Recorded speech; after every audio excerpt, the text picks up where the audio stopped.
Como fazer uma fogueira embaixo de chuva. embaixo de chuva.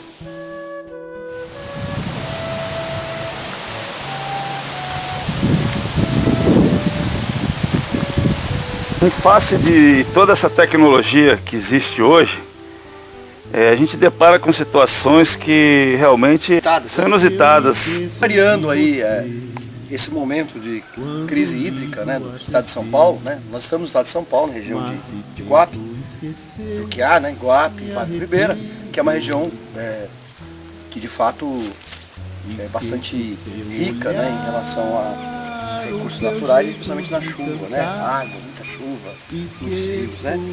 E aí a gente tem todo um problema aqui na região do Vale do Ribeira, porque aqui é uma região muito influenciada pela presença de quilombolas, né? Então onde o fogo, a fogueira, né, é uma coisa importante, né, simbólica nas festas, né? E aí a gente não consegue fazer fogueira. Aí porque chove, aí a madeira molha, enfim, você não tem como fazer fogueira na hora que você quer fazer. Hoje nós temos um evento aqui importante, né? A famosa festa do peixe de Juquiá. São mais de, já estamos há 15 anos, não é isso? 15 anos já 15 nessa anos de festa peixe. festa. Então, e aí, com certeza, hoje vamos, sábado à noite, hoje, né? Vamos fechar esse evento com uma grande fogueira. Mas nossa preocupação é que pudesse chover, não é? E aí não tem como fazer fogueira. Aí, pensando um pouco nessa engenhosidade, né? O senhor Antônio 40, que é o proprietário daqui, meu pai, ele desenvolveu uma técnica revolucionária, que nós podemos dizer como pode chamar, André? Inovadora. Inovadora. Né? Na verdade, um protetor de fogueira contra chuvas.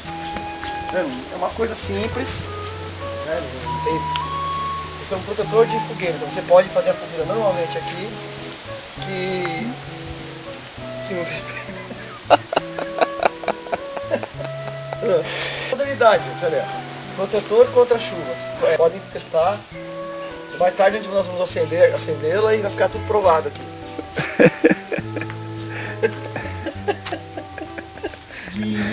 Isso aqui que é chão de tecnologia. Num jardim particular, entre passos que não vejo,